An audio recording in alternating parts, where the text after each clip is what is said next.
property investment, it's all about the deals. And that's what we're looking at this week. We're looking at your deals. We're going to be analysing them live on the show and giving you our opinions on your deals. It's going to be fun.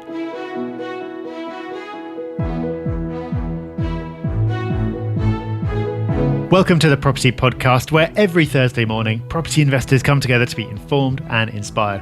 I'm Rob D with Rob B. This is episode number 334, and what a great day this is, because we get to spend half an hour on Rightmove looking at your deals and passing judgment, what's not to like. So we're going to have a great time. Hopefully you will too. And make sure you stick around to the end, because we've got a fantastic tool to share that will help you with your research. Let's get into our news story this week. And Rob, we get to talk about your favourite topic. No, not Boris Johnson. Trains. Yay! Yeah, Boris has announced plans for a new railway link between Manchester and Leeds, which is funny because we were in Leeds just the other day, Rob, and complaining about how long it takes to get between those cities. So is he onto something? He is. It's not an original idea. Transport for the North have had proposals out for a long time. And what Boris has announced is just a snippet of a far bigger plan. And yes, this is absolutely needed and a positive step in the right direction. But the plans that have been proposed are so much bigger. So it is a positive with a tinge of disappointment that he hasn't gone further. It's not just Leeds to Manchester. It's Liverpool to Manchester, Sheffield to Manchester. If you look at Manchester, place where it is geographically, the importance it has now economically, in the north, its airport, all the rest of it, you could create a real powerhouse of an economy, or a northern powerhouse, by connecting Liverpool, Leeds and Sheffield all directly into Manchester, and then allowing you to get out and into those other cities as well. There's been talk of Hull and Newcastle as well, and that would be great. But if they just started by connecting those three cities up with Manchester, it would make a huge difference. But one is better than none, so it's positive, and maybe it's just the first step of many. So let's hold judgment, but at least it's progress. Well, it's an announcement anyway. An announcement is progress, but hopefully they'll get started and then we can truly believe it. Okay, it's time now to get into listener deals. I love doing these episodes. I actually think this is my favourite type of episode to record, because we get to sit around doing the kind of thing that we like doing anyway, which is going on Rightmove, looking at properties, playing around with some numbers, doing a bit of fantasy portfolio building. And yet, because we're recording it, it counts as work. Fantastic. We've got 3 deals today, all of which have been sent in by lovely listeners just like you. We've not seen them in advance. We've not formulated any opinions. So we're going to be going through live, doing some real-time analysis, talking about what jumps out at us and what you might want to take into account. And then, as we always do, at the end, we will say which of the 3 we would personally go for. So, Rob, are you ready to kick off?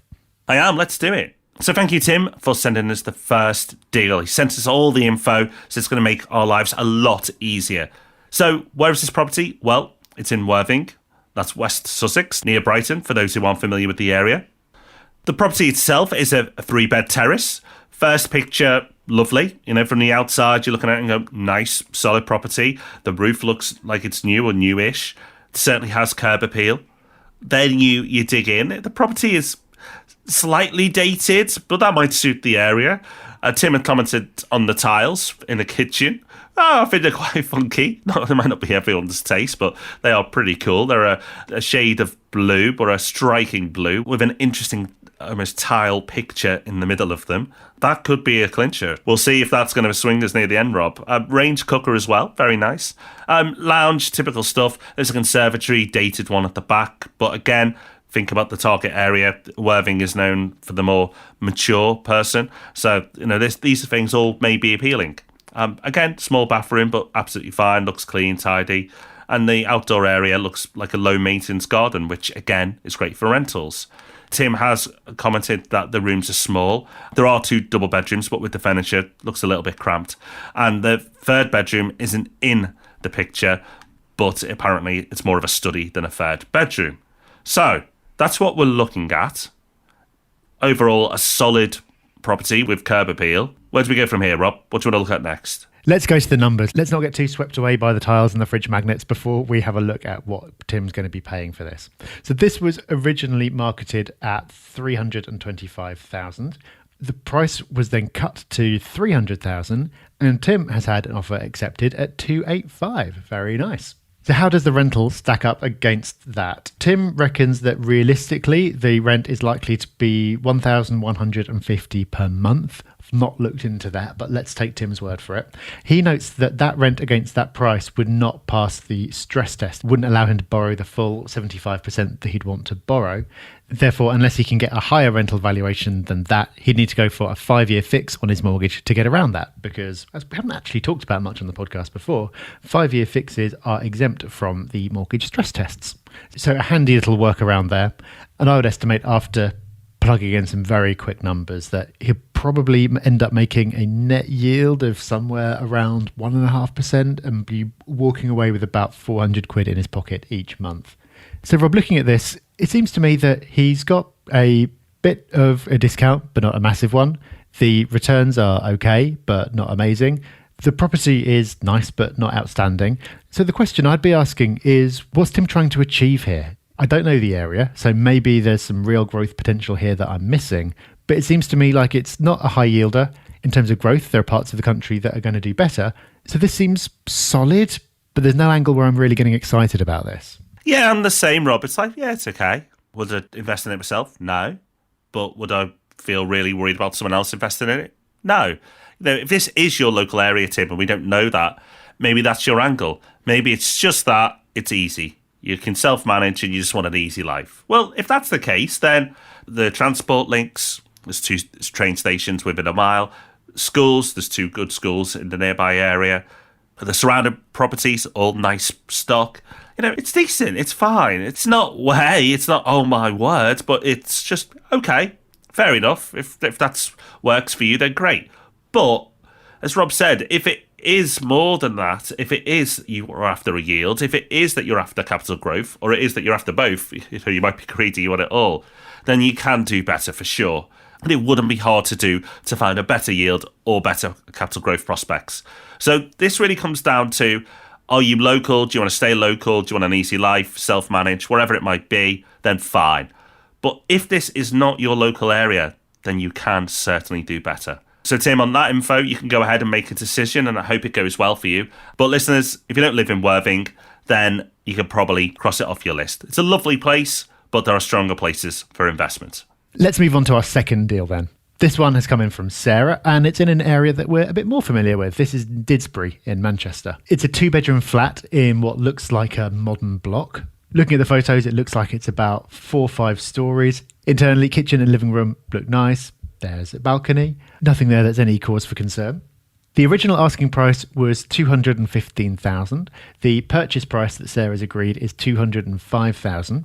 She reckons it'll rent for between £900 and £1,000. The service charge is £190 a month. That's something that immediately stands out to come back to. And Sarah's concerned because this is her first flat. She acknowledges that on paper it looks very straightforward, but she's worried because she's never bought a flat before, and this is a big development. And she also says that there's been problems with the foundations in the past. There's now been a certificate issued to say that it's been sorted, but she said it looks like it's been very expensive to remedy. Could this come back to bite me? She also comments that it's on a busy road. Is that something to be worried about? And there are council flats in front as well, and she wants to know if that's going to hold the value down. So Rob, the flat itself, very straightforward, not much to say, but lots going on behind it. So where are your thoughts going? It's really interesting that you've touched on the remedial works and you've said, oh, will that come back to bite me? Well, actually, Sarah, I think it has, because those service charges are high. £190 a month or over £2,200 a year for a very average block with no facilities is high. They've only got to look after the communal areas. There's not a lot to it. So they are now clawing that spend back through the service charges. And that is the potential spanner in the works with this deal, because the area is great. I think capital growth, absolutely. It will happen in this area. Transport links, fantastic. Yes, it's on a main road, but actually, compared to other apartment blocks in the area, it's priced accordingly for that. So I really like the block. I really like the area. You've mentioned that it may need a bit of a refurb for the kitchen. In the photos, it actually looks perfectly acceptable. Maybe you need to put some new units on there, but I think the works would be minimal. So apartment itself, like Rob's already touched on, fine. Area, great. But Rob, it's going to come down to the service charges. Now, if the management company is really nice, they will, of course, reduce those right back down to where they were after all the works have been paid for. But that might not happen. It might not. And it's also, in the conveyancing process, very important to make sure that any historical charges have been paid. Because if there are any major works bills that have been raised but not yet paid, that liability will sit with you as the new owner, even though they were known about in the past. So very important to get clear on that. I would guess that there's not going to be a major issue around that because I can see that other flats in this block have been transacting. I'd be worried in a development this size if there hadn't been any sales in the last year or so. But there have. Some of them are at a higher level, so around about the 260s. There's one at 312. I guess those are going to be 3 beds or bigger units. But I can also see sales at around the 203, 205 kind of level. So it looks like you're paying the right kind of price for this one. So it seems like the historical issues aren't going to be much of a concern. It seems like you're paying round about the same kind of price and the flat looks nice. So what is there to worry about? Well, the thing that I'd be concerned about is the cash flow. Is there enough monthly cash in this?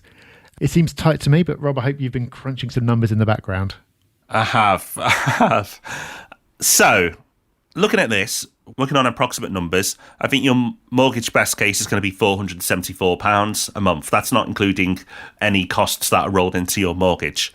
Your service charges, as we've already discussed, are £190 a month.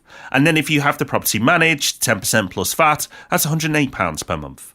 Now, that management cost, 10% plus VAT, is basing it on a rent of £900.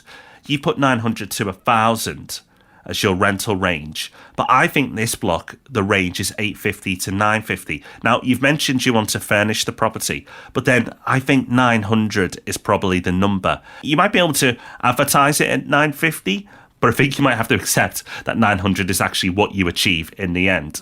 Because with competition in the area, I think that's more realistic. You might do a bit better, but let's work off realistic worst case. So if we take your rent to £900, take off your rental management costs, your block management costs, and your mortgage, that will leave you with a cash flow of £128. That's not including any other costs. It's tight. And this is where the deal might fall down. And it probably would for me. It's not that the cash flow is awful. It's just close. And there are other costs you may want to consider in there that we've not talked about already. I really like the area, Sarah, and I think capital growth will do well. So if this is purely a capital growth play for you, then yeah, okay, this one could work. But if a return is important to you, then obviously it doesn't. It's going to be, again, depend on what your motivation is. A capital growth play, yeah. Yield play, no. A mix of both, no. Now, that can be absolutely fine. Some people will be listening to this going, £128 a month, that's not enough. The yield is going to be awful. But if you're in it for the long term and capital growth is your main driver because that's where the wealth in property is made, then that's absolutely fine. It is making a profit. But you need to know what's important to you before making a decision. So our next investment's from Ahmed. So let's have a look at this one. Loving this. Okay. This is quite a bit different. Okay, so we've had our beautiful retirement property or family property in Worthing. We've had our city slicker deal in Didsbury, just outside Manchester. And now we've got one in Birmingham, but this is not one for high flyer city workers, Rob. This is quite a bit different. We've talked in the past about how it's nice to have the odd property in your portfolio that you can show off, that you can brag about, that you can really be proud of. This is not that property. This is almost like someone's taking stock photos of a probate property. It's got absolutely everything. It's got mobility scooters parked in one of the photos. It's got horrendously patterned carpets that look like they're from the 60s or 70s. All bizarrely, a different horrible swirly pattern in every room. It's got an extremely dated bathroom. And not a lot of curb appeal, it's fair to say. So what's Ahmed planning to do with this? Well, thankfully, not just move a tenant straight in, because if that was his plan, I think he'd be struggling. Thankfully, he's looking to do a refurb, which is just as well, because if ever there was a property that needed a refurb, it's this one. It's a 3-bedroom terrace house. The asking price was $130,000. He's managed to grab it for $117,000 because he's able to move quickly, which is great. He then plans to spend £15,000 on it and get it revalued at $160,000. If he pulls that off, That means he's going to be leaving £18,000 of his own cash in the deal after refinancing. The rent he reckons he can get is £750 a month. That would leave him with an ROI based on his money left in of 23%, which obviously is fantastic. Ahmed reckons that he's got this opportunity because he can move fast. There's not a lot of buyers around because of Brexit, so the timings work nicely in his favour. And he sees this as a long-term hold. He's going to pull a lot of his money back out and just hold on to it, then enjoy the long-term capital growth that he thinks Birmingham will benefit from. So, Rob, that's Ahmed's plan. What do you reckon? I reckon it's pretty good. You know what? He obviously quite shocked by the property. You know, I was expecting Dion Dublin to be in one of the pictures from Homes Under the Hammer. He wasn't, but it's a typical Homes Under the Hammer style property. His numbers are great, and the projected ROI at the end of it of 23% is fantastic. From a return or a yield play, this deal looks brilliant. It just works. I'm sure coming out with £350 per month, which is what he believes he'll get after running all the numbers, and that includes maintenance, insurance, all the rest. Again, it is very strong. This property is nearly half the price of the previous property, but almost 3 times the return. So it shows you that if you're after return, you can do it. But what's interesting for me is Ahmed does talk about capital growth. He talks about capital growth appreciation in the area and says that, you know, he plans to hold it for 20 plus years, which for me is interesting because, yeah, absolutely. If this is a cash flow play, then just crack on. You're looking for capital growth. This is going to be in the bottom 10% of performers in Birmingham. It's just not going to do well. So if this is a dual strategy, that's where it falls down for me. You can't have it all in a deal. It's rare to see deals where you can look at a 20+% ROI and incredible growth prospects. If it's out there, I've not seen it. It's just not going to happen. Maybe right at the beginning of the cycle, but we're halfway through it. So that is my only word of caution for Ahmed is you've got to be clear on what you want.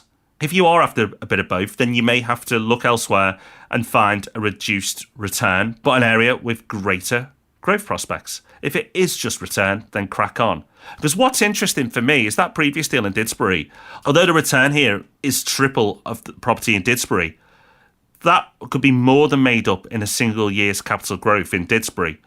That property could outperform him by many multiples in each year in terms of growth prospects. So it's not that deal number 2 was poor. It's just a different strategy. It's just a different tactic. And you have to know in yourself what is right for you. And that's why Rob and I talk about so often is what's your end goal? Like by getting very clear on that, that can help you rule deals in and rule deals out. Ultimately, it's just a different strategy. It is. There's no way that this property is going to suddenly explode in capital growth, but you would expect it to gently grow over the long term in line with everything else. So if you're happy with that and you've got the potential to pull a load of money back out and juice that ROI, then all good. The 2 key numbers to look out for here are how much the refurb is going to cost and what the end value is going to be. The refurb cost Ahmed's put down as £15,000. He said he's most of the way through the refurb by this point, so I'd be really interested to know whether he does bring it in on budget. He said there's nothing structural, but it is one of those properties where because everything's so old, you could end up running into things like issues with the wiring when you start ripping things away that you weren't expecting. So £15,000 for a property like this seems realistic, but it wouldn't surprise me if it ends up going a bit over because something unforeseen comes up. The other number, the really important one, is how much it'll be worth at the end. Ahmed reckons it's going to be worth $160,000. Importantly, he's done his research here. He's based that on properties with identical layouts within half a mile, which is perfect. That's exactly what you want because that is what the valuer is going to be looking at. So he's not comparing it to far bigger or nicer properties. He's not comparing it to ones on the other side of town. He's looking at as close to exact comps as you can, which is great. And based on a minute on Rightmove, I agree. I can see properties going at around that level. The only thing to be concerned about really is the reason you think you're getting a good deal is because the market is subdued because of things that are going on politically. That means that surveyors who are not known for their optimism at the best of times might be feeling similarly subdued. And when it comes to that revaluation, they might decide to knock it down a bit just because they're feeling pessimistic and they don't want to take any chances. So it's possible that you won't get that 160 valuation and you'll end up having to leave more money in, which will reduce your ROI. But that's not because you've done anything wrong on this deal. That's always a risk. And if that does happen, it's not the end of the world, because at the end of your mortgage fix in 2 or 3 or 5 years, whatever it is, then hopefully the market will be a little bit stronger. It might have even had some growth and you can pull your money out then. So Rob, for me, this stacks up. It does. So often when we've done these type of episodes in the past, we've picked our favourite. But today I don't have one. And it's not because they're not good deals. They all are, for different people. And that's why it's so important to know what your goals are and know what your strategy is. The first deal we looked at is fine, absolutely fine, if you're a local investor and you live in that area and you just want an easy life. Go ahead. If it's not your strategy, then it's a poor investment. The second investment, if it's a capital growth play, then crack on, go ahead. I think it's a great area with great growth prospects. But if you're looking for a yield or return, it's not going to work. And the third deal is fantastic for a yield play. But if you're after capital growth, there's probably 100 plus better areas to go and look at that will deliver that for you. So all these deals work. Often on the show, we've got deals that we write off and say, no, this isn't going to work, but this deal is great. Go ahead with that one. But for me, while I may not invest in any of them because they don't suit my strategy, I could see why the individuals involved here potentially could. And that's really important. People will often say to you, oh, check out this investment, do it that way. And just because it's good for them doesn't mean it's good for you. And you're only going to have that confidence to turn down deals by knowing what you want and getting very clear on that big picture goal. So it's time for listener success stories. And we get them in all different ways. People get in touch through the social channels, which you can find us at Property Hub UK. That's on Facebook, Instagram, Twitter. We're not so active on MySpace, but the main ones, we're there. Or you can get in touch via the forum at propertyhub.net/forum. Or you can do it via an iTunes review. And Rob, we're always spoiled for choice because they come in different ways, but the iTunes reviews still come in. And this is a really recent one from John. And John said, amazing, amazing, amazing, 5 stars. This is the best podcast out there, and it's free. Excellent podcast for beginners and experts interested in property. Thank you so much, Rob and Rob. I'm buying my 9th property in 3 years, and I couldn't have done it without your wisdom. Well, John, I doubt that. I'm sure you would have found the wisdom elsewhere. But that's just incredible. That's an astonishing rate of progress. 9 properties in 3 years. There won't be many people who work at that rate. Congratulations to you, and well done for taking action. Well, this episode's been a lot of fun, but we've just got time for a tiny bit more in the form of Hub Extra. This is the part of the show where we give you an extra resource, a tip, a quote, something to think about, something to help you out, and we back it up with a Hub Extra email that will hit your inbox on a Friday morning if you're a Property Hub member. Thank you to David for sending this one, and we love getting your suggestions as well. This is a website called getthedata.com. And this is a site where you enter a postcode and then it pulls together loads of different information about that postcode from lots of different sources. We've featured tools a bit like this before, but this looks like a really good one because it's just got so much. So you'll put in a postcode and it will give you crime statistics. It will tell you the nearest bus stops and tube stations. It'll tell you about broadband access and any speed restrictions. It'll even tell you the food hygiene ratings of nearby establishments and a lot more as well. So if you're doing that first pass of research and you're trying to get familiar with a new area, this is such a quick way of seeing everything that's going on. So thank you to David for sending us Get the Data, and you'll find the link in the show notes. So that's us done for this week. But you know what? We got so many of your deals in when we put a request out that we feel we'd be doing an injustice to you if we didn't look at some more deals, because it's just so valuable looking at these investments because it helps us give you real life examples. So we're going to do more of this next week, so make sure you tune in for that. And we're going to be back with Ask Rob and Rob on Tuesday, so don't miss that either. Until those 2 splendid events take place, take care, have fun, bye-bye. Bye-bye.